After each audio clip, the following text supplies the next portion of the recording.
Ahora sí, ya. Bueno, vamos a empezar ya. ¿Me escuchan todos bien? Si es que se llega a escuchar medio borroso o algo, no se escucha bien o no se entendió, me avisan para poder aclarar. ¿Está bien? Ya. Voy a saltarme algunas diapositivas acá, si bien son conceptos básicos sobre el primer corte más que todo, que es metabolismo. Habíamos visto sobre el metabolismo, que es un conjunto de reacciones que consisten en las vías metabólicas de catabolismo, de degradación y anabolismo de síntesis. Pero más que todo en el primer corte, ¿qué es lo que vimos? Voy a saltarme un poquito. Vimos nosotros esta parte, ¿ya? Más que todo vimos lo que es el ciclo de Krebs, la cadena respiratoria, fosforilación oxidativa y finalmente obtener ATP, ¿ya?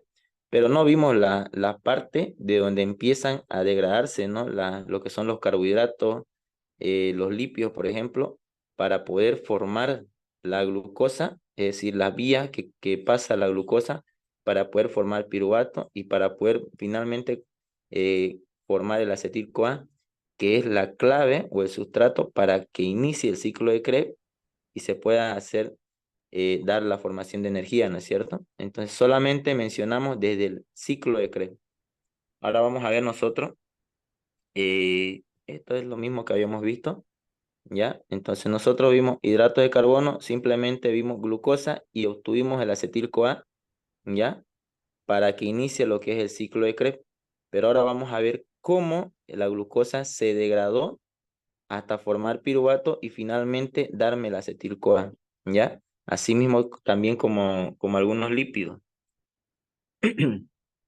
Vamos a empezar con la parte de la glucólisis. Estamos en la parte del metabolismo de los hidratos de carbono, ¿ya? Hay algunas vías metabólicas que la glucosa va a recorrer, ¿no? Para poder, ya sea degradar la glucosa o formar, eh, o reservar, mejor dicho, glucosa en forma de otra molécula en situaciones que nosotros requeramos, ¿no? Energía. Por ejemplo, ante la necesidad de energía o cuando nosotros consumimos alimento, se va a producir, mediante las enzimas que se encuentran en la saliva, va a ir degradándose lo que son los hidratos de carbono y ya en el estómago ya se empiezan a producir lo que es la degradación completa del hidrato de carbono y en la célula va a ocurrir este proceso de glucólisis. ¿Pero qué es glucólisis? Como dice su nombre, todo lo que es lisis, el glucógeno, lisis se va a fragmentar, se va a romper, se va a degradar, ¿ya? Entonces, ¿qué quiere decir glucólisis? Va a ser la ruta metabólica para el inicio, ¿ya? Del catabolismo de un carbohidrato. Por ejemplo, ¿qué quiere decir? La degradación de la glucosa, ¿ya? Va a sufrir glucólisis, pero ¿para qué va a sufrir glucólisis? Para poder formar el piruvato. Recordemos que el piruvato, en presencia de oxígeno, ¿ya? Me va a dar lo que es el acetil-CoA para que esto inicie la respiración celular o la que también llamamos nosotros ciclo de Krebs o ciclo del ácido tricarboxílico.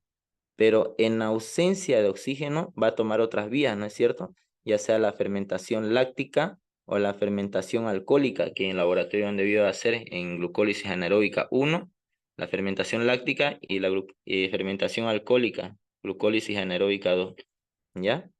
Entonces, vamos a ir explicando qué ocurre o cómo ocurre, cuántas son las etapas y cuáles son las etapas de la glucólisis. Las etapas de la glucólisis va a empezar desde la primera etapa, consta la glucólisis de 10 etapas exactamente, pero no voy a mencionar todas, solamente algunas de las que son las más importantes y las que normalmente suele preguntar en el examen. Toda primera etapa de glucólisis siempre va a iniciar con una que fosforilación, ¿no es cierto? Pero eso se va a deber, la glucosa va a empezar, perdón, a degradarse inicialmente utilizando una enzima llamada exoquinasa o también sinasa se le dice, ¿ya? ¿Qué va a ocurrir? Va a agregar un fosfato al carbono número 6 de la glucosa, ¿ya? En la siguiente etapa, ¿qué va a pasar? En la siguiente etapa, la glucosa 6-fosfato por una enzima fosfoglucoisomerasa. ¿Qué es isomerasa o isómero qué es? Cuando va a cambiar, ¿no es cierto?, la estructura. un poco de la molécula inicialmente. De la glucosa 6-fosfato va a pasar a fructosa 6-fosfato por esta enzima fosfoglucoisomerasa. En la tercera etapa, ¿qué es lo que va a pasar? La fructosa, que solamente estaba fosforilada en el carbono número 6, va a fosforilarse ahora también en el carbono número 1, pero todo tiene una finalidad, ¿no es cierto? En la tercera etapa va a pasar de estar solo fosforilada en el carbono 6, la fructosa, ahora va a estar fosforilada en el carbono 1 y en el carbono 6 también. ¿Pero para qué? Para que luego estas se separen. Y aquí viene una pregunta que suele hacer en el examen. Formación de triosas. ¿Cuáles son las triosas que se forman en la glucólisis? ¿Ya? En la glucólisis, mediante la enzima aldolasa, se forman estas dos triosas inicialmente a partir de la fructosa. ¿Cuáles son las triosas? ¿Ya? La fructosa es de 6 átomos, una cetohexosa de 6 átomos de carbono, pero al fragmentarse, al romperse por enzima aldolasa, me va a formar el gliceraldehído 3-fosfato y la dihidroxiacetona 3-fosfato también, ¿ya? ¿Qué quiere decir 3-fosfato? Que en el carbono 3 van a estar fosforiladas, ¿no? Entonces, inicialmente me forman estas dos triosas, gliceraldehído y la dihidroxiacetona, como se ve. ¿Qué va a pasar después? El gliceraldehído va a seguir el proceso de glucólisis, es decir, se va a seguir transformando para finalmente formar lo que es el piruvato. Y en cambio, la dihidroxiacetona, ¿será que puede seguir el proceso de glucólisis? Va a tener que transformarse en gliceraldehído, ¿ya? En la siguiente etapa que vamos a ver, la dihidroxiacetona, que es una cetotriosa, y el gliceraldehído es una aldotriosa, ¿ya? La aldotriosa gliceraldehído va a seguir el proceso de glucólisis para formar piruvato. En cambio, la dihidroxiacetona tiene que sufrir otra transformación. Por eso dice interconversión de triosa fosfato, ¿ya? Entonces, la dihidroxiacetona va a pasar a formarse o a convertirse en gliceraldehído 3-fosfato por esta enzima la triosa fosfato isomerasa. Todo lo que es isomerasa simplemente va a cambiar la posición de su compuesto, ¿no? O su estructura va a variar, pero finalmente es un isómero, tienen diferentes estructuras, pero van a tener sus mismas fórmulas moleculares. Entonces, como les decía, el gliceraldehído va a seguir degradándose para piruvato, en cambio la dihidroxiacetona tiene que tomar esta vía primero. Tiene que convertirse en gliceraldehído 3-fosfato. ¿Para qué? Para que las dos sigan el proceso de glucólisis recién, ¿ya? Aquí está la parte de teoría, qué es lo que ocurre, explica. Las dos triosas fosfatos producidas en la reacción anterior, solo el gliceraldehído 3-fosfato continúa directamente la vía metabólica. La dihidroxiacetona fosfato también sigue el camino de la glucólisis, pero para ello debe ser transformada a gliceraldehído primero, ¿ya? Esta pregunta suele hacer mucho. ¿Cuáles son las dos triosas formadas en la glucólisis? El gliceraldehído y la dihidroxiacetona. Luego, ¿qué va a pasar? No voy a mencionar mucho todas las etapas porque sé que son muchas y muy confusas. Lo que normalmente quizás le van a preguntar en su examen son las enzimas, ¿ya? Las enzimas que van a interactuar aquí. Otra, ¿cuáles son las triosas que se formaron en la glucólisis, las que mencioné, ¿ya? ¿Cuál es la finalidad de la glucólisis? Para que nos saltemos un poquito las partes, porque de todas maneras en cada etapa está explicada, ¿no? Gliceraldehído fosfato se va a volver a fosforilar en el carbono 1. Va a ser 1,3-bifosfoglicerato. Después, ¿qué va a pasar? En la séptima etapa, ¿ya? Va a convertirse de 1,3-bifosfoglicerato a 3-fosfoglicerato. Va a perder un fosfato. Para que finalmente, nos vamos a saltar acá un poco, octava, novena etapa, ¿ya?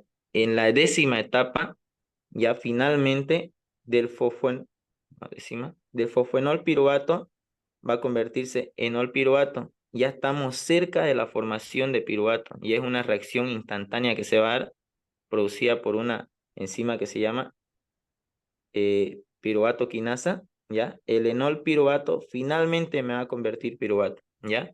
Entonces, la glucólisis consiste en esas 10 etapas. ¿Cuáles son las preguntas que constantemente se hacen? ¿Cuáles son las dos triosas que se forman en la glucólisis? El gliceraldehído y la dihidroxiacetona. ¿Qué finalidad tiene la glucólisis? ¿Ya? Formar piruvato. Y ya va a depender de dónde se ocurre la glucólisis para tomar las vías, ¿no? ¿No es cierto? Si va a ser una glucólisis aeróbica o una anaeróbica. El piruvato va a empezar a convertirse, si se trata de una glucólisis aeróbica, o sea, en presencia de oxígeno, me va a formar acetil-CoA. ¿Y eso para qué va a servir? Para posteriormente el acetil-CoA ingresar al ciclo de Krebs y me proporcione energía, ¿no es cierto? Entonces, en eso comprende lo que es la glucólisis, ¿ya? Vamos a ver la siguiente parte. Listo, tenemos el acetil-CoA y empieza el ciclo de Krebs que ya vimos en la primera parte. Como les decía, el primer corte solamente explica el acetil-CoA ingresó al ciclo de Krebs, pero no mencionamos o no repasamos nada de cómo se formó el acetil-CoA, ¿ya? Entonces, hasta ahí es lo que es la glucólisis, consta en la formación del piruvato y posteriormente el acetil-CoA. Vamos a ver otro tema, los eicosanoides, ¿ya? ¿Qué tenemos que entender de los eicosanoides? Se trata o se basa en la formación de prostaglandinas, tromboxanos y leucotrienos. ¿Son importantes estos hablando biológicamente? Sí son importantes, ¿no? Tenemos que tener en cuenta la definición. ¿Son productos de qué? Son productos de ácidos grasos poliinsaturados de cadenas largas, a ver, al menos 20, ¿no? Entonces, derivan de los ácidos araquidónicos. ¿Qué quiero decir? Al decir derivan de los ácidos araquidónicos, primero nosotros, ¿dónde se encuentran los ácidos araquidónicos? En la bicapa fosfolipídica de la membrana, ¿no es cierto? En la siguiente parte vamos a ver más completa la reacción, ¿ya? Van a ser estimuladas, ¿ya? Por una fosfolipasa, va a liberarse lo que es el ácido araquidónico, pero ahora, el ácido araquidónico, ¿ya? A partir del ácido araquidónico va a empezar a formarse ya sea prostaglandina, tromboxano o leucotrieno, que cada uno son importantes respecto a sus funciones. El ácido araquidónico va a convertirse en situaciones de acción de una enzima llamada ciclooxigenasa, me va a dar prostaglandina o tromboxano, ¿ya? Las prostaglandinas, ¿qué funciones tienen? Sirven como vasodilatación, regula la presión arterial y contracción muscular. Y los tromboxanos, agregación plaquetaria y vasoconstricción.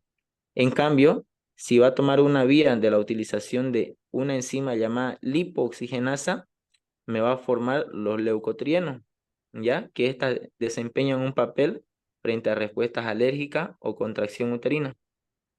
Eso es lo más importante que tenemos que ver del metabolismo de los eicosanoides, ¿ya? La formación a partir de ácido araquidónico dependiente de qué enzima es la que actúa, la ciclooxigenasa para prostaglandina y tromboxano, la lipoxigenasa, leucotrieno. Lo mismo también está esquematizado en el libro de metabolismo de Antonio Blanco, que dice, a partir de la fosfatidilcolina se va a liberar un ácido que es el araquidónico. A partir de este ácido araquidónico, recién se va a empezar a sintetizar, va a depender del tipo de enzima que actúe. Si se trata de la ciclooxigenasa, va a sintetizar prostaglandina, tromboxano, ¿no es cierto? Para si se trata de otra enzima que es llamada la, eh, la lipoxigenasa, me va a formar leucotrieno, ¿ya? Estructuras no le va a preguntar, no se preocupen de eso, más que todo le va a preguntar de qué enzima es la que interactúa para la síntesis del leucotrieno o por ejemplo, la de prostaglandinas y tromboxano, cuál es la que actúa, la ciclooxigenasa, de quiénes derivan a partir de ácido araquidónico, ¿ya? ¿Y de dónde estos se liberan? Se liberan de la bicapa fosfolipídica. ¿Listo? Eso es el tema de eicosanoides. Ahora vamos a ver el tema de glucogenogénesis, ¿ya? Primero tenemos que tener en cuenta para qué se realiza la glucogenogénesis. Primero, a ver, la glucólisis, ¿para qué se forma? Para formar energía, ¿no es cierto? Para formar piruvato y posteriormente acetil-CoA y eso me proporcione energía mediante las rutas metabólicas que siguen. Ahora, la glucogenogénesis, ¿en qué situaciones se va a formar o qué quiere decir glucogenogénesis? La glucogenogénesis quiere decir formación o síntesis de un nuevo glucógeno. Todo lo que es génesis es formación o síntesis. Todo lo que es lisis es degradación o rompimiento. ¿Ya? Este es el resumen de todo lo que es la glucogenogénesis. No es no está tan detallado tal vez como en las diapositivas que han visto, pero creo al menos está lo más importante, que es lo que les va a preguntar, cuáles son las enzimas que interactúan, los procesos que ocurren, qué funciones tienen ciertas enzimas, ¿ya? Vamos a ir por partes. ¿Cómo ocurre? Yo lo divido principalmente en parte uno y la parte 2. Vamos a ir viendo la parte uno. ¿Cómo ocurre la glucogenogénesis? ¿Cómo se va a formar? ¿Ya? Recordemos que la glucogenogénesis se forma a partir de ¿qué? De la presencia, de glucosa que va a estar elevada en sangre, ¿no es cierto? Pero esa glucosa que está elevada en sangre nosotros no la vamos a desechar, sino que va a pasar, o el exceso de glucosa que nosotros tengamos, por ejemplo, no se va a desechar, sino se va a guardar, se va a reservar. ¿En qué? En formas de glucógeno. ¿Y dónde se almacena el glucógeno? En los hígados y músculos, ¿cierto?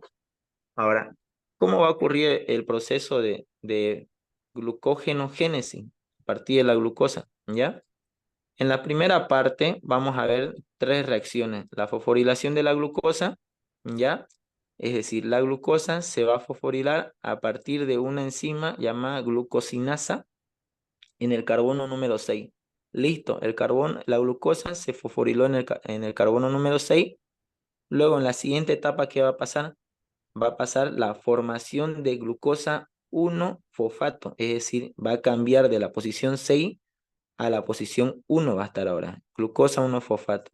Y en la tercera etapa, ¿qué es lo que se va a ver? Se va a ver la activación de la glucosa. Cuando yo les digo la activación, ¿a qué me refiero? ¿Ya? Se va a activar o va a formar UDP glucosa, uridina difosfato glucosa. ¿Y qué es la UDP glucosa? La UDP glucosa es la unidad básica para formar el glucógeno. Si es que nosotros tenemos solamente glucosa, no nos sirve para iniciar el proceso de glucogenogénesis. Tenemos que obtener inicialmente la UDP glucosa para empezar a formar el glucógeno. Pero aquí en esta parte interactúa una molécula energética que es la UTP o uridina trifosfato, ¿ya? ¿Qué significa? Que significa que la UTP va a degradarse, va a romper dos moléculas, aquí tiene, ¿no? Tres moléculas de fosfato, pero dos moléculas de fosfato se van a separar, ¿ya? Se van a separar y solamente la UMP, monofosfato, va a unirse a la glucosa. Luego de eso, en la parte número 2, ¿ya? ¿Qué va a pasar? La UDP glucosa con la glucogenina que va a estar ya presente va a empezar a unirse por enlace de tipo glucosídico alfa 1,4. Pero aquí en esta parte van a ver la interacción de dos enzimas importantes para formar el glucógeno. Recordemos que, por ejemplo, en el almidón, ¿qué tipo de enlace predominaba? Se, se, se, sus componentes eran amilosa y amilopectina, ¿verdad? Mayormente predominaban los enlaces alfa 1,4, por ende el almidón mayormente era en forma helicoidal. Ahora, ¿qué es lo que lo difiere con el glucógeno? El glucógeno también presenta enlaces alfa 1,4, ¿ya? Como vemos acá, en 1 con el 4. El 1 con el 4 va a ir formando enlaces. Pero el que mayormente predomina en el glucógeno es ramificado. Entonces, el que mayormente predomina es el enlace de tipo alfa 1,6. Esta es la primera parte. El UDP glucosa junto con la glucogenina va a salir el UDP y la glucosa se va a acoplar. Viene otra UDP glucosa, ingresa otra glucosa y otro UDP se libera. ¿Ya? Entonces, en la siguiente parte vamos a ver la función que ejerce la enzima 1 y la enzima 2. La enzima 1, ¿qué función va a tener? Adiciones de glucosa, ¿ya? Adiciones de glucosa, ¿de qué tipo de enlace glucosídico? Enlace alfa 1,4. va a ir adicionando moléculas de glucosa, enlace alfa 1,4, otra glucosa y otra glucosa, ¿ya? ¿Qué se llama esta enzima que va a interactuar en la síntesis de un nuevo glucógeno? Se llama glucógeno sintasa. ¿Qué hace esta glucógeno sintasa? Va a ir añadiendo glucosa de enlace de tipo glucosídico alfa 1,4, ¿ya? Como vemos acá, alfa 1,4. Pero va a haber otra enzima que va a empezar a ramificarla, porque mayormente dijimos que el glucógeno presenta bastantes ramificaciones. La siguiente enzima o la enzima 2 que va a interactuar a ramificar el glucógeno se va a llamar la enzima ramificadora. Ahora, la enzima número 2, ¿qué es lo que va a hacer? Va a cortar enlaces alfa 1,4, va a cortar enlaces alfa 1,4 y la va a translocar ya. Ya entonces la va a empezar a ramificar. Cada ciertas cantidades de glucosa las corta la ramificación alfa 1,4 y las pone como ramificaciones. Y esos tipos de enlaces que presentan las ramificaciones son de tipo alfa 1,6. Entonces quiero recordarles que los tipos de enlaces que predominan en el glucógeno son de tipo enlace alfa 1,6. ¿Ya? La glucógeno sintasa que hacía, adicionaba glucosa alfa 1,4. En cambio, la enzima ramificadora va a cortar estos alfa 1,4 y va a empezar a ramificarla. Y así sucesivamente va a ir complementando y complementando y complementando y finalmente obtenemos lo que es el glucógeno, ¿ya? Como vemos acá. Y eso sería lo que es la glucogenogénesis, ¿ya? ¿Qué es lo más importante que les puede hacer? ¿Cuál es la unidad básica fundamental de la glucogenogénesis? Es la glucosa activada. ¿Cuál es la glucosa activada? La UDP. Recién a partir de UDP, junto con la glucogenina, se empieza a acoplar glucosa con una enzima llamada glucógeno sintasa de alfa 1,4 y después se empieza a ramificar con la enzima ramificadora, ¿ya? Entonces se va haciendo ramificaciones y ramificaciones y ramificaciones hasta que finalmente me forma el glucógeno, ¿ya? Eso es lo que es la glucogenogénesis. Ahora vamos a ver la glucogenólisis, que es un poco más corta, ¿no? La glucogenólisis, ¿ya? Igual lo vamos a dividir en parte uno y parte 2. Si bien la parte uno tiene mucha rayadura, pero vamos a explicar por partes, ¿ya?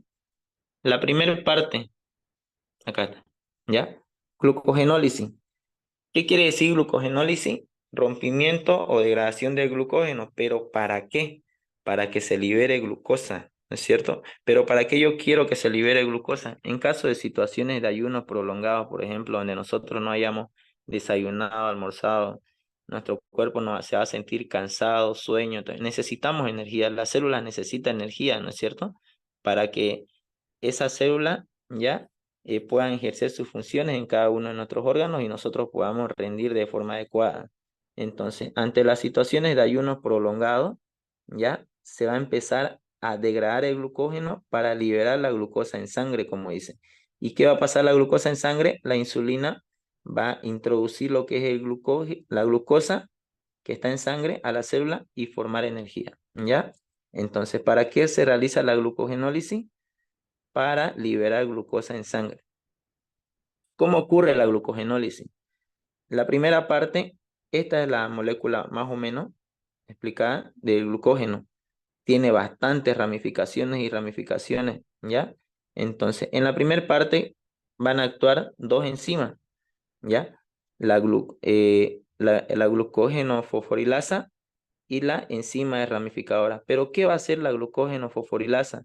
Como dice su nombre, va a fosforilar algunas glucosas que aquí inicialmente vemos unas bolitas y ahora cuando van a estar fosforiladas va a hacer que se separe la glucógeno fosforilasa, ¿ya? Entonces va a fosforilar algunas glucosas, pero no a todas, ¿no es cierto? No a todas. Ahora, va a haber también la acción de una enzima llamada desramificadora. ¿Qué va a hacer la enzima desramificadora? Como vemos acá nosotros, glucosa más glucosa, pero la última glucosa que vemos de cada ramificación, ¿ya?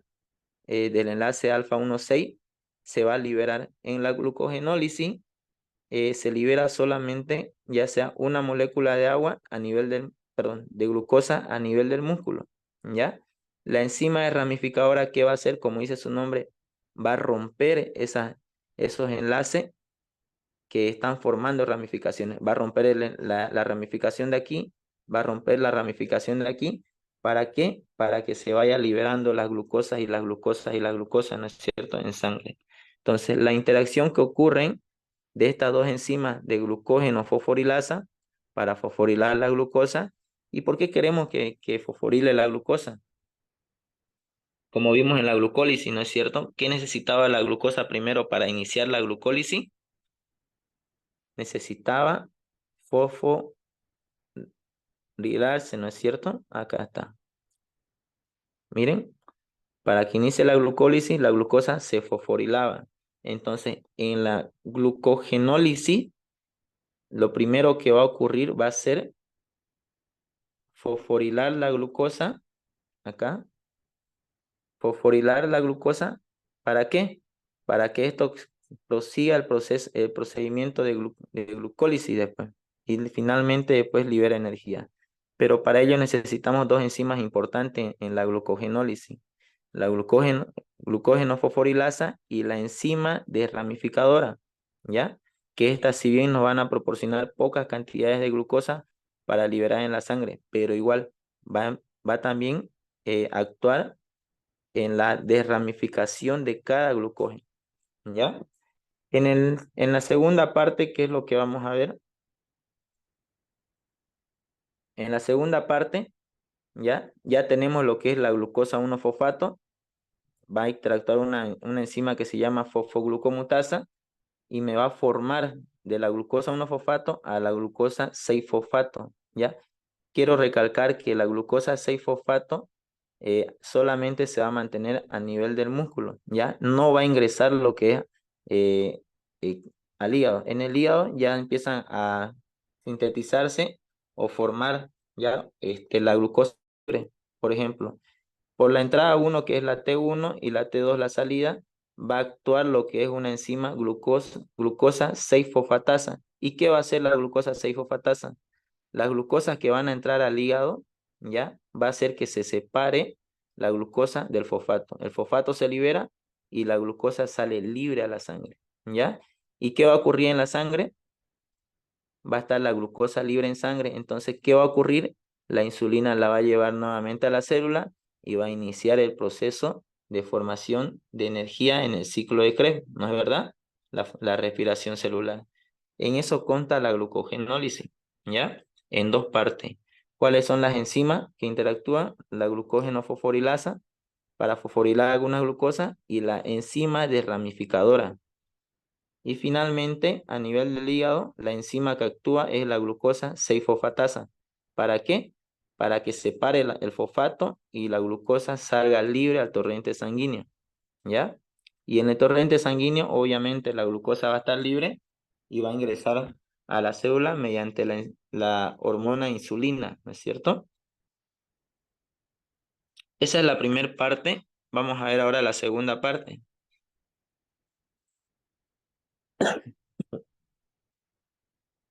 Espérame un ratito, ¿ya?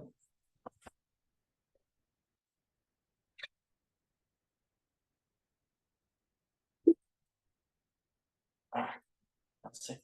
Mm,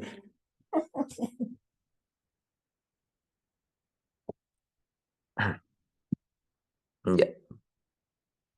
¿Se puede ver mi pantalla? Sí, Sí. Auxi. Sí.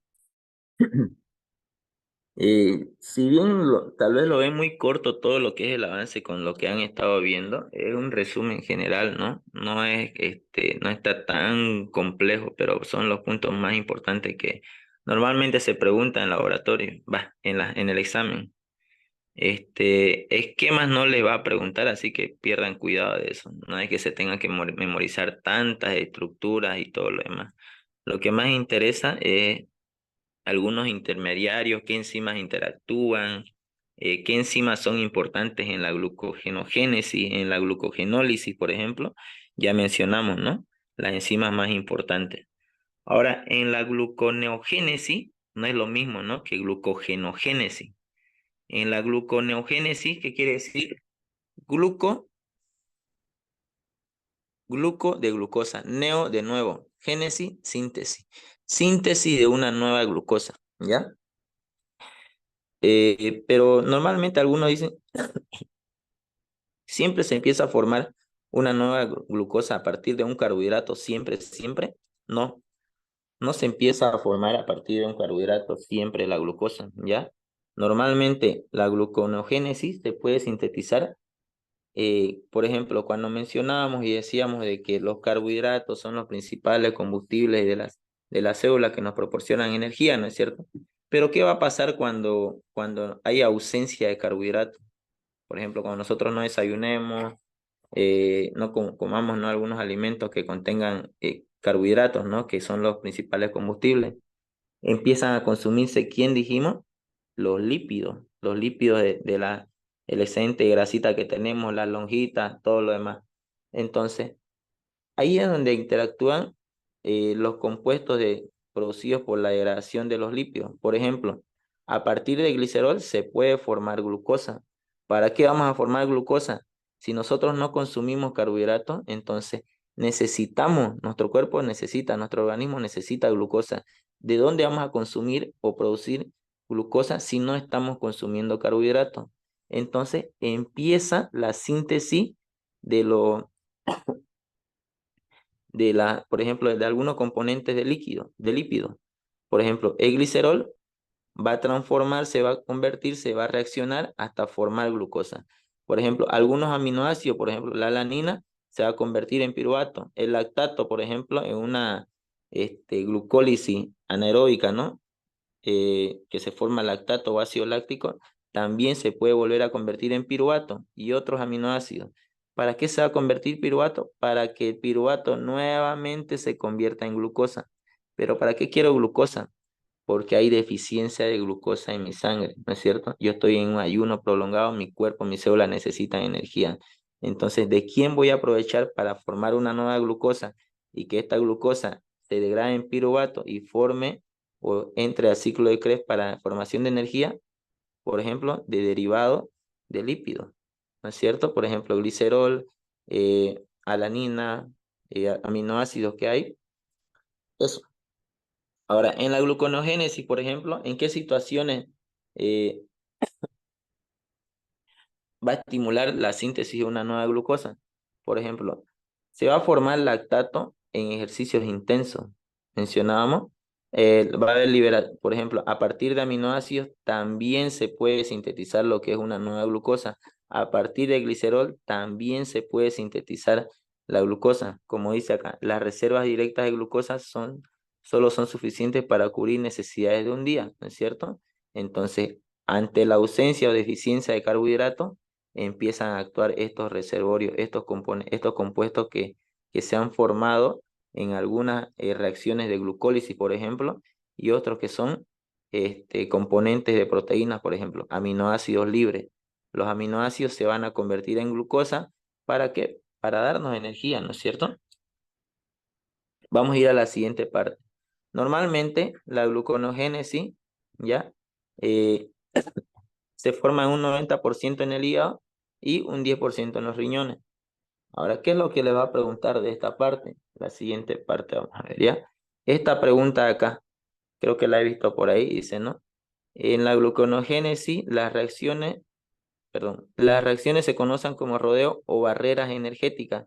¿Qué quiere decir? En la gluconeogénesis van a haber algunos procesos que van a ser de reacciones irreversibles, que son de piruvato a fosfenolpiruvato, de fructosa 1,6-bifosfato a fructosa 6-fosfato, de glucosa 6-fosfato a glucosa, por ejemplo.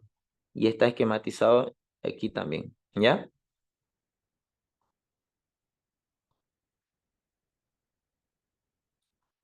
Ay, perdón. Este es el comienzo. Ahora vamos a ver el ciclo de las pentosas. El ciclo de las pentosas ya es un poco más complejo, ¿ya? Pero algunos dirán, ¿pero qué tiene que ver el ciclo de las pentosas? ¿O cuán importante es? A lo que más o menos ya todos entendemos por metabolismo. Todo habla de la glucosa, glucosa y glucosa que me va a formar energía, ¿no es verdad? Pero el ciclo de las pentosas también son importantes. El ciclo de las pentosas, ¿ya?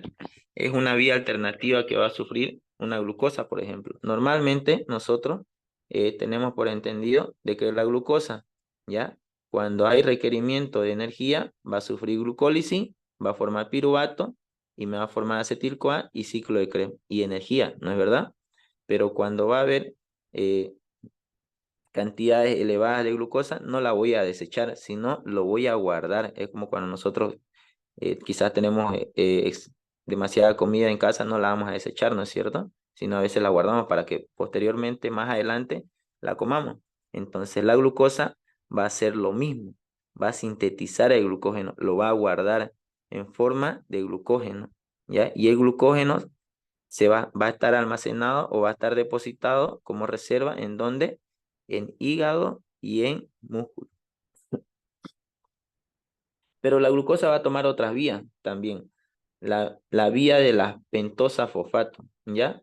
Entonces, ¿qué función tiene la vía de las pentosas? Si bien aquí nosotros vemos el NAT reducido y la ribosa 5-fosfato, vamos a ver que el ciclo de la pentosa tiene una función importante, ¿ya?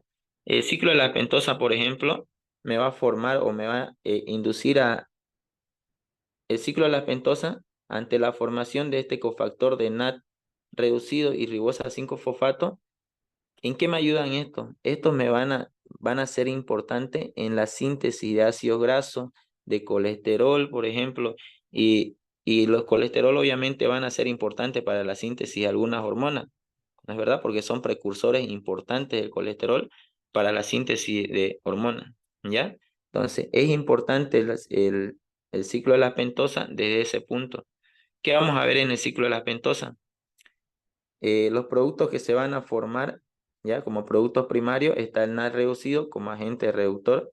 Todo lo que sea NAT pH es NAT reducido, ¿ya? Y lo que es solamente NAT, ¿sí? Sin hidrógeno, NAT oxidado, ¿ya? Entonces, el ciclo de la pentosa consta de dos etapas. Una que es la fase o ciclo de la pentosa, fase oxidativa, y una que es la no oxidativa. Vamos a ir viendo las importancias y por qué y qué tipo de compuestos me da o productos me da eh, cuando hablemos de la fase oxidativa, ¿ya? Por ejemplo, en la fase oxidativa, ¿ya? Me va a proporcionar lo que es como producto el NAT reducido o el NAT pH. Pero ¿para qué yo quiero el NAT pH? El NAT pH es un cofactor que me va a ayudar en la síntesis de ácido graso, en la síntesis de colesterol, en la síntesis de neurotransmisores, síntesis de nucleótidos, por ejemplo, ¿ya? Y la ribosa 5-fosfato, ¿para qué los quiero? Se van a formar también en el ciclo de la pentosa, pero ¿para qué yo quiero ribosa 5-fosfato? Son importantes para la síntesis de nucleótidos, ácidos nucleicos también, ¿ya? Por eso son importantes el ciclo de las pentosas. También son una vía alternativa que me van a ayudar para la síntesis de algunos ácidos grasos. Ahora, en la fase oxidativa vamos a ver diferentes fases, ¿no? Pero lo más importante que yo quiero que vean acá no es que cada reacción, yo sé que a muchos les aburren las reacciones y todo lo demás. Quiero que tengan en claro la fase oxidativa, ¿en qué se basa? En liberación o formación de un producto que se llama NAT reducido, ¿ya? O el NAT pH, si quieren mencionarlo así. Pero ¿para qué yo quiero el NAT pH? Nuevamente lo recalco, síntesis de ácido graso, colesterol, ¿ya? Pero también la glucosa 6-fosfato va a pasar a convertirse en ribulosa. ¿La ribulosa qué es? ¿Es una aldosa o una cetosa? Es una, es una cetosa, ¿no es cierto? Lo principal en la fase oxidativa, yo espero como producto, o la finalidad de la fase oxidativa, es la producción del NAT reducido. ¿Para qué? Para la síntesis de otros ácidos grasos, colesterol y todo lo demás. ¿No es verdad? Ahora, ¿qué vamos a ver en la fase no oxidativa? También no quiero que, que se aburran mucho con tantos esquemas. ¿Qué es lo que más pregunta de la fase no oxidativa? A partir, por ejemplo, la fase oxidativa termina acá, en la formación de la ribulosa 5-fosfato, ¿ya? Luego, con este mismo compuesto que se formó finalmente en la fase oxidativa, voy a continuar la fase no oxidativa. Miren, está aquí la ribulosa 5-fosfato que se había formado en la fase oxidativa. En la fase no oxidativa va a ocurrir una reacción de, bueno, van a haber productos isómeros, ¿no es cierto? ¿Cuáles son los isómeros que se van a formar en esta reacción? La ribulosa 5-fosfato, la ribosa 5-fosfato y la cilulosa. Va a depender, por ejemplo, la ribulosa 5-fosfato se va a transformar en ribosa dependiendo de qué tipo de enzima es la que va a interactuar, ¿ya? Por ejemplo, acá. En la ribulosa 5-fosfato, por ejemplo, me va a formar, por ejemplo, la cirulosa 5-fosfato, que es una cetopentosa también. Miren, 1, 2, 3, 4 y 5, ¿no es cierto? Celulosa 5-fosfato por una enzima llamada, bueno, la cirulosa y la ribosa, que son los isómeros de la ribulosa, que se había formado en la fase oxidativa. Entonces, estas dos, ribosa y la cirulosa, van a reaccionar estas dos. ¿Para qué? ¿Ven? Cirulosa más ribosa va a interactuar o va a accionar lo que es una enzima transcetolasa. ¿Para qué? Para proporcionar dos carbonos a la ribosa. ¿Ven? Entonces, la cirulosa va a quedar convertida como gliceraldehído 3-fosfato, ¿ya? Y esta ribosa va a ganar dos átomos de carbono y va a ser transformada en una cetoheptulosa. ¿Cuál es la finalidad de todo esto? Vamos a ver más reacciones todavía. La finalidad de todo esto, ¿ya? Muchas reacciones que se van a dar en la fase no oxidativa que no tiene mucha importancia. Esto es lo que más nos importa, ¿ya? Al final de la fase no oxidativa se va a formar la fructosa 6-fosfato y el gliceraldehído 3-fosfato. Pero ¿por qué es importante esto? ¿Ya? ¿No les hace recuerdo quizás en la glucólisis que se habían formado algunos de estos compuestos? El gliceraldehído 3-fosfato y la fructosa 6-fosfato. Miren, lo vamos a ver acá. La fructosa 6-fosfato entra a la glucólisis. El gliceraldehído 3-fosfato también entra a la glucólisis. Es decir, la vía de la pentosa también nos sirve como vía alternativa para proporcionar sustrato para la glucólisis. Por ejemplo, a partir de la vía de la pentosa, ya se formó fructosa 6-fosfato y esta fructosa 6-fosfato va a ser un intermediario que puede ingresar a la glucólisis y posteriormente seguir su procedimiento de glucólisis para la formación de energía. Y el gliceraldehído también de igual manera puede ingresar si gusta a la glucólisis. ¿Para qué? Para que me forme el piruvato y después el acetil-CoA y después ya la energía, ¿no? En forma de ATP. ¿Sí? ¿Qué es lo que más quiero que entiendan sobre lo que es la ciclo de la pentosa? Las funciones de la fase oxidativa. ¿Cuál es la función de la fase oxidativa? Proporcionar el NAD reducido. Pero para qué me sirve el NAD reducido? Para la síntesis de ácido graso, colesterol, ácidos nucleicos también. Y la ribosa 5-fosfato, ¿para qué me sirve? Síntesis de nucleótidos y ácidos nucleicos. ¿Ya? Y ahora, en la fase no oxidativa, ¿para qué me sirve? Para poder formar finalmente lo que es esta parte, la fructosa 6-fosfato y el gliceraldehído. Pero ¿cuán importante es eso? ¿Qué tiene? Entonces, la fructosa 6-fosfato y gliceraldehído 3-fosfato es un intermediario de la glucólisis. Es decir, si gustan, puede ingresar a la glucólisis para que esto siga su procedimiento de formación de energía. ¿Ya? Entonces, de la glucólisis aeróbica, perdón, de la glucólisis en la fase oxidativa, perdón, proporciona el NAD reducido y en la fase no oxidativa proporciona fructosa 6-fosfato y gliceraldehído 3-fosfato. ¿Ya? Y vamos a ver otro tema que es sobre las lipoproteínas. ¿Qué es una lipoproteína? Que habíamos visto en la parte de lípido, en biomolécula. Son unos lípidos complejos. Pero, ¿qué tienen para qué sirven las lipoproteínas? ¿Ya? Las lipoproteínas, por ejemplo, tenemos la HDL, LDL, IDL, VLDL y los kilomicrones, ¿ya? Pero en esta parte de metabolismo de lipoproteína, lo que vamos a ver más que todo, ¿ya? Van a ser, por ejemplo, algunas de las acciones de estas lipoproteínas, ¿sí? Por ejemplo, las HDL se le dice de alta densidad o también colesterol bueno. Las LDL se le dice de baja densidad o también colesterol malo. ¿Por qué se le dice lipoproteína? ¿Ya? Colesterol malo y colesterol bueno. El colesterol bueno o la HDL, lipoproteína HDL, ¿qué es lo que va a hacer? Son transportadores de lípidos a través del torrente sanguíneo. Si nosotros hacemos circular, por ejemplo, ¿acaso se pueden mezclar o son miscibles lo que es una grasa más la sangre? La sangre tiene agua, ¿no es cierto? Entonces, si nosotros ponemos a mezclar un aceite o una grasa con la sangre, es imposible que se vayan a solubilizar. Entonces, o transportar, ¿ya? Entonces, las lipoproteínas, en cambio, son lípidos unidos a proteínas, lo cual le van a dar esa característica de poder transportar lípidos por el torrente sanguíneo. Pero ¿por qué se le dice HDL bueno, LDL malo? Porque las HDL van a inducir al transporte de los lípidos al hígado. ¿Pero qué tiene que lo transporte al hígado?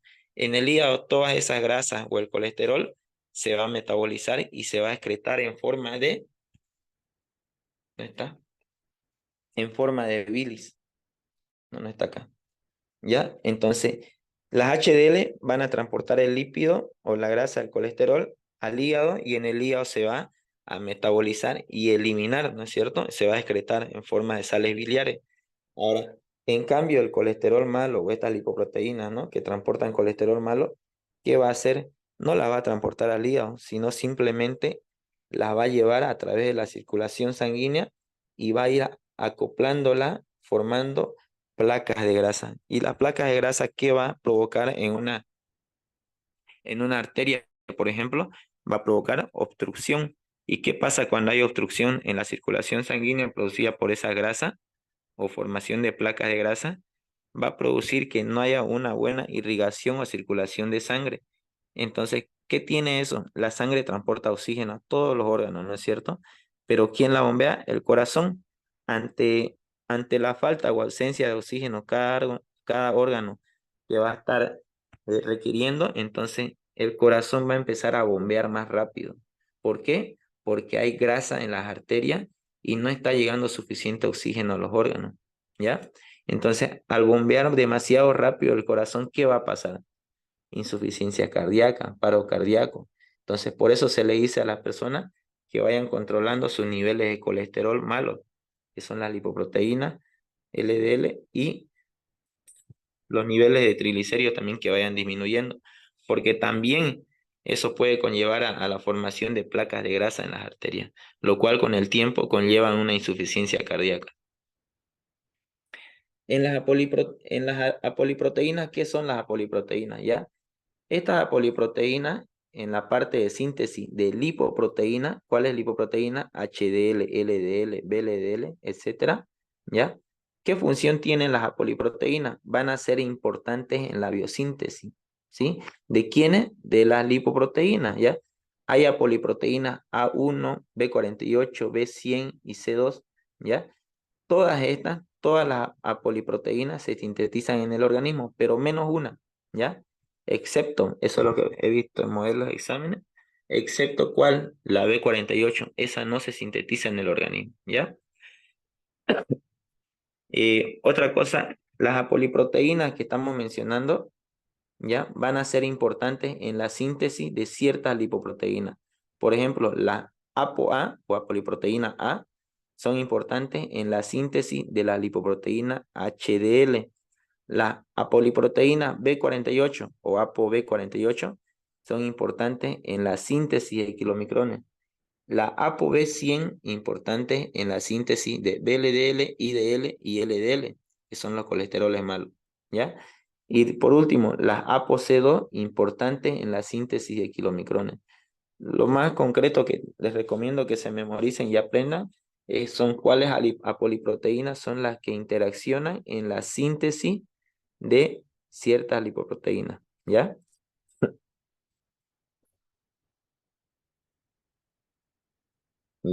Ya estamos casi por terminar. La síntesis del colesterol. En la síntesis del colesterol, bueno, el metabolismo del colesterol, que vamos a ver síntesis y degradación del colesterol, ¿no es cierto? Pero ¿qué es lo que más pregunta en la síntesis del colesterol? Son los intermediarios, es decir, que, cuáles son los componentes o compuestos que se forman antes de formar el colesterol, ¿ya? Inicialmente se subdividen en tres reacciones, ¿verdad? Bueno, cuatro están acá en la síntesis del colesterol. Pero el colesterol se empieza a sintetizar a partir de restos de acetato, o restos de carbono que hayan, ¿no? Se van a ir acoplando y formando un compuesto que se llama mevalonato, ¿ya? La primera reacción, entonces, se unen los restos de acetato o se condensan, como dicen, y me forman mevalonato. En la segunda etapa, ¿qué va a pasar? Mevalonato se va a convertir en unidades de isopreno activado. En la tercera, ¿qué va a pasar? Va a haber una polimerización de las unidades de isopreno. ¿Para qué? Para formar el escualeno. Y en la última etapa, me va a formar lo que es el escualeno, me va a formar lo que es el colesterol. O también algunos lo han visto en tres etapas. Creo que hay una pregunta de examen que dice, mencione las etapas de la síntesis del colesterol. Primero empieza de acetato a mevalonato, de mevalonato a escualeno y de escualeno a colesterol, ¿no? Esas son las tres reacciones específicas que ocurren en la síntesis del colesterol, ¿ya? En la síntesis del colesterol no hay más que le vaya a preguntar, más que eso, ¿ya? Ahora vamos a ver en la degradación. Eso es lo que les mencionaba hace rato, ¿no? En las lipoproteínas le explicaba. La degradación del colesterol, ¿por qué vías se llegan a degradar? ¿Ya? Vamos a ver en esta parte. Normalmente la degradación de colesterol, ya mayormente en su degradación, cuando se llega ya a degradar a nivel del hígado, se llegan a excretar mayormente produciendo sales biliares. ¿No es verdad? Las sales biliares, ¿cuán importantes son? ¿Han escuchado sobre los cálculos biliares? Formación de piedritas en sus vesículas que dicen. ¿Por qué se forman piedritas y qué son esas piedras? Esas piedras de las vesículas son grasas, ¿ya? Pero las grasitas se llegan a solidificarse cuando no hay una buena circulación de bilis a través de esa vesícula. La bilis, ¿qué va a hacer? Va a hacer que se solubilice la bilis con esas grasitas que están en la vesícula y eso se excrete, ¿no es verdad? Mediante, bueno, va a ayudar a que se degraden y finalmente se excreten por la orina, ¿ya? Entonces, mayormente en la degradación del colesterol, se excreta mediante sales biliares, ¿ya? Y listo. Estos son los temas que mayormente llegan a preguntar en su examen. Sé que fue muy rápido y es bastante las reacciones, pero lo más importante, traté de reunir, esta es de su diapositiva de la doctora Nidia, ¿ya? Puse algunas diapositivas específicas de las que normalmente suele preguntar. No sé, no se estresen bastante con lo que son las estructuras. No les va a preguntar mucho de estructuras. ¿Qué es lo que les preguntan? La enzima que interactúa, por ejemplo, la enzima, otros qué intermediarios forman, ¿sí? ¿Tiene alguna preguntita hasta acá?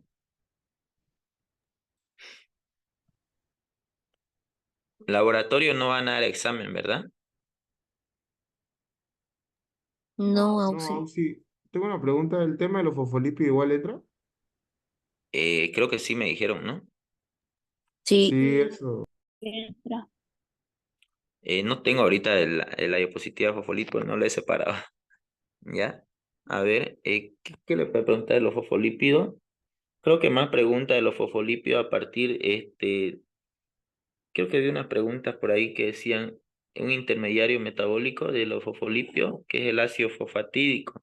A partir del ácido fosfatídico es que se empiezan a sintetizar lo que son los fosfolípidos. Creo que más que todo pregunta eso de los fosfolípidos. Y otra que también suele preguntar, para la iniciación de la síntesis de un fosfolípido, se fosforila quiénes eran, ¿no? Creo que estaban en esfingosina y alcohol aminado, ¿sí? Que sería ahí, a ver, no recuerdo bien eso, el alcohol aminado, ¿ya? A ver, voy a ver ahorita. Espérenme un ratito, Creo ¿ya? que sería serina, creo. Serena, ¿había esa opción? A ver, vamos a ver. ¿Tiene modelo? Sí, subí un modelo de examen. A ver, ¿dónde está? En el chat. En el chat está.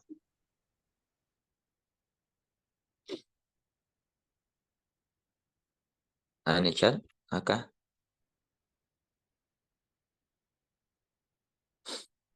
¿Es del Zoom? Sí, Sí,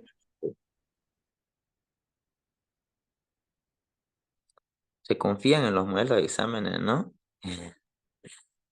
Porque la doctora les hace variar un poco nada más y ya cambia todo ya. ¿Ya? ¿Qué dicen? Mediante un esquema indique ¿ya? Mediante un esquema indique las vías metabólicas que intervienen en la glucosa. ¿Ya? Esto más lo veo pregunta del primer parcial. Mencionamos en el primer parcial que una de las vías metabólicas de la glucosa pueden ser la glucosa, puede ir por una vía metabólica de transformación de una nueva glucosa, es decir, gluconeogénesis, también puede formar o degradar mejor dicho, la glucosa en glucólisis, también puede sintetizar glucógeno, ¿no es cierto? Es decir, puede formar glucogenogénesis o glucogenólisis también, son las vías metabólicas de la glucosa, ¿ya? La siguiente pregunta, procesos involucrados en la degradación de biomoléculas conformadas por alcohol, ácido graso, alcohol aminado. A ver, procesos involucrados en la degradación de biomoléculas conformados por alcohol, ácido graso, alcohol aminado, fósforos presentes en organismos pueden ser glucogenólisis, gluconeogénesis, glucólisis, todos ninguno. Procesos involucrados en la degradación de biomoléculas conformadas por alcohol, ácidos grasos. No, nada que ver esto, ninguno. Estos son lipoproteínas, ya, nada que ver, ninguna. Las reacciones consideradas como irreversibles en la gluconeogénesis son, aquí están las que le decían, de la glucosa 6-fosfato, fructosa 6-fosfato. Esta es la que les mencionaba acá en la diapositiva, justamente es esta de acá, ya. Las reacciones, por ejemplo, de piruvato a fosfonol piruvato, fructosa 1,6-fosfato a fructosa 6-fosfato, de glucosa 6-fosfato a glucosa, ¿ya? ¿Sí? Está bien, ¿no? Entonces, aquí serían todos, ¿sí? Todos es la respuesta.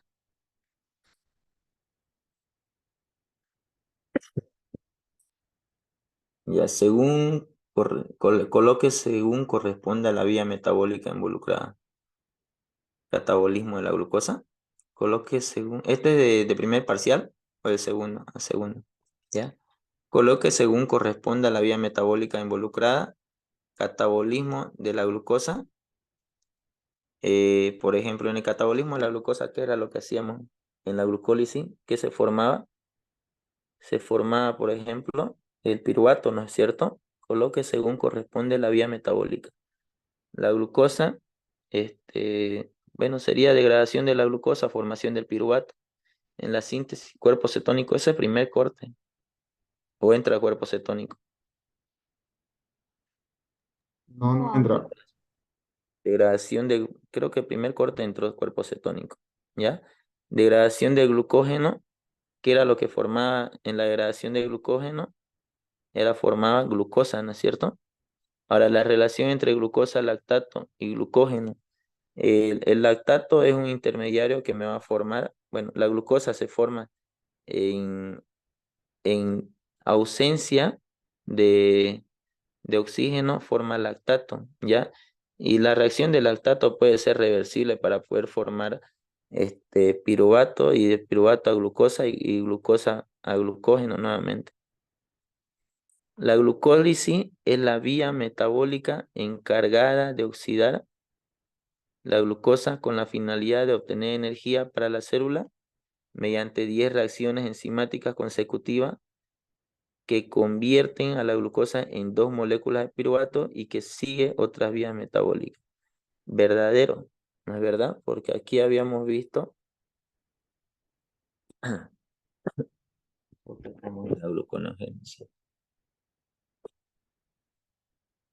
Muy bien. No estaba en la...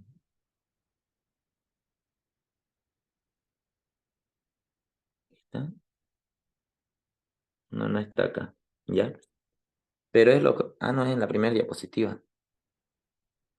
Está acá.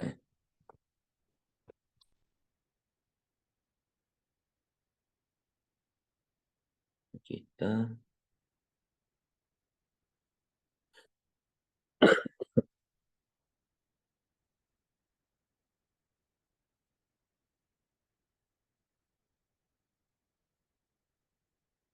No, no hay.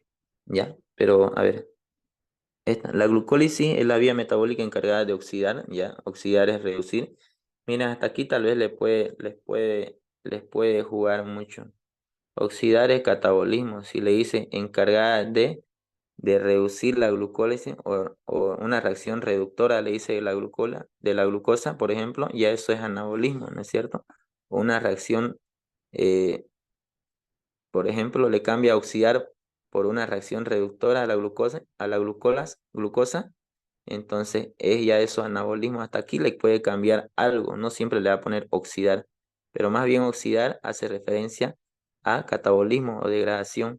Entonces hasta ahí está bien. Glucólisis, vía metabólica encargada de oxidar la glucosa con la finalidad de obtener energía para la célula, sí, mediante 10 reacciones enzimáticas, sí, vimos 10 reacciones en la glucólisis consecutivas que convierten la glucosa, perdón, en dos moléculas de piruvato. Está bien, y que sigue otras vías metabólicas. Cuando dice sigue otras vías metabólicas, ya va a haber el piruvato. Si se trata de que se degradó ya sea a nivel del hígado o a nivel del músculo, ¿en músculo hay presencia de oxígeno? No, no es verdad. Entonces, hay ausencia de oxígeno. Entonces, ahí puede formar lactato o ácido láctico en los músculos, y en el hígado, en cambio, en presencia de oxígeno en la célula, me va a formar acetil-CoA para el ciclo de Krebs. Entonces, esto es verdadero, ¿ya? Ah, no vimos algunas exosas, ¿no? En el ciclo de la monoexosa fosfatos, los compuestos que comparten características estructurales en la vía no oxidativa se puede mencionar. Monoexosa fosfato. A ver, a ver. En el ciclo de la monoexosa fosfatos se forman compuestos que comparten características estructurales en la vía no oxidativa. Se pueden mencionar todos, ¿no? Son isómeros. Eso es lo que estamos mencionando. O también les puede hacer esta pregunta, o tal vez le dice, este, síntesis de... un rato. Aquí dice monoexosa, ¿ya? Es monoexosa, y estas son del ciclo de las pentosas. Ya aquí es ninguno, ¿ya? El ciclo de las pentosas, ya hace otro, aquí dice monoexosa, ninguno acá. La fase que se lleva a cabo para la síntesis de colesterol, la síntesis de colesterol, lo que les mencionaba, son tres, ¿no? Principalmente, una que es de acetatos a mevalonato, la primera, la segunda de mevalonato a escualeno, y la tercera de escualeno a colesterol, ¿ya? El proceso de simplificación de la molécula metabólica utilizada por la célula para provisión de energía genera, ¿cómo? El proceso de simplificación de la molécula metabólicamente utilizada para la célula, la provisión de energía genera compuestos como todos. Todos. Proceso de simplificación de la molécula está generalizando, ¿ya? ¿De qué molécula? Ya estaríamos hablando de un carbohidrato. Metabólicamente utilizada para la célula, para la provisión de energía, genera compuestos como piruvato, sí genera, también lactato, ¿no? Pero después eso se puede formar piruvato para poder formar acetil-CoA, y eso finalmente ATP, ¿ya? Proceso de simplificación de la molécula metabólicamente utilizada por la célula para provisión de energía. Ah, ya, esperen un ratito, esperen. El proceso de simplificación de la molécula metabólicamente utilizada por la célula para provisión de energía genera compuestos. Sí, todas, ¿ya? Y aquí ya la está utilizando lo que es la célula y genera ATP después, ¿ya? Todos.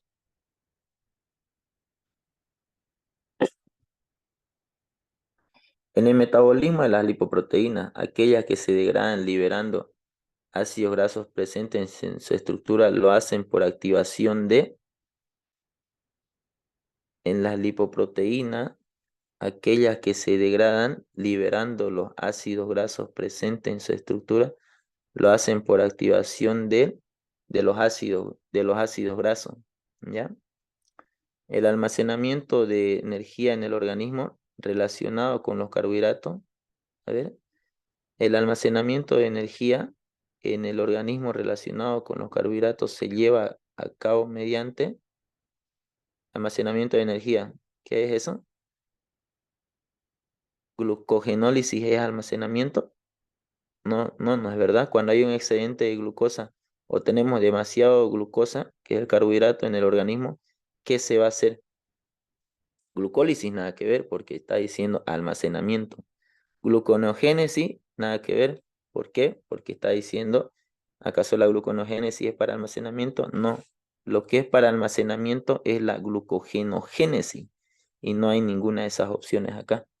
Eso dice el almacenamiento de energía en el organismo relacionado con los carbohidratos se lleva a cabo por medio de ninguno es acá.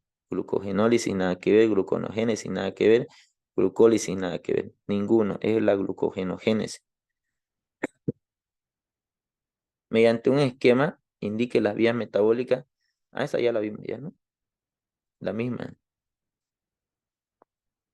Mediante un esquema, indique las vías metabólicas que interviene la glucosa, ¿ya? Glucogenogénesis, glucogenólisis, ¿ya? La glucólisis también. El proceso involucrado en la degradación de biomoléculas. Esta ya la vimos. ¿Sí? Listo. ¿Ya? Ya son las 2:30. ¿A qué hora se llama? ¿A las 9? Sí, Sí, así. Ya. Bueno, entonces ahí quedamos. Van a mandar ahí mensajes al grupo. A ver, yo un rato igual tal vez puedo responderles y ayudarlos ahí a responder sus dudas o despejar. ¿Ya? ¿Podría enviar el Carla, video, no porfa? sé quién habrá grabado. Te lo voy a pasar de todas maneras las diapositivas que tengo acá a los grupos, ¿ya?